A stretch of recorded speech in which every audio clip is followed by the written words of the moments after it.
Hi friends. இன்னைக்கு முருங்கைக்கீரை சாதம். அது எப்படி பண்ணலான்னு பார்க்கலாம். ஒரு சட்டியில லைட்டா கடுகு, கடலைப்பருப்பு, கொஞ்சமா சீரகம், சின்ன பிள்ளைங்களுக்குனால ஒரு 1/2 பச்சை மிளகா.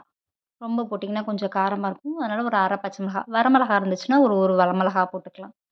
அதுமாரி முருங்கைக்கீரை ஒரு கைப்பிடி அளவு நல்லா அப்படி பிரித்து வாஷ் பண்ணி ரெடியா எடுத்து வச்சுக்கோங்க. ஒரு கைப்பிடி அளவு இருந்தா போதும். ஒரு 2 கிட்ஸ்க்கு காலையில லஞ்ச் பேக் பண்ற அளவு இருந்தா போதும்.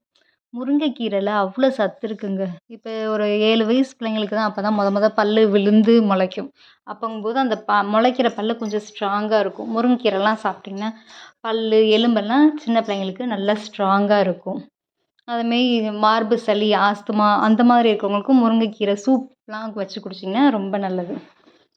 அந்த லாஸ்ட்டா ஒரு ஒரு சில் தேங்காவ துருவி அந்த முருங்கக்கீரைய நல்லா ட்ரை ரோஸ்ட் பண்ணிவிட்டு, இந்த தேங்காவையும் நல்லா ட்ரை ரோஸ்ட் பண்ணிடுங்க. எண்ணெய் ஊற்ற வேண்டாம் அதெல்லாம் பண்ணுறதுக்கு. லாஸ்ட்டாக கொஞ்சோண்டு மிளகு. இல்லைடா பச்சை மிளகாவும் போடுறா, மிளகும் போடுறா, ரொம்ப காரமாக இருக்குன்னு காரமே இருக்காது.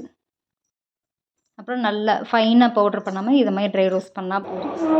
நெக்ஸ்ட்டு சட்டியில் லைட்டாக எண்ணெய் ஊற்றி வடித்த சாதம். இப்போ எல்லாருமே டைம் சேவ் பண்ணணுக்காக குக்கர் சாதம் யூஸ் பண்ணுவாங்க. குக்கர் சாதம் குழந்தைங்களுக்கு நல்லதே இல்லை.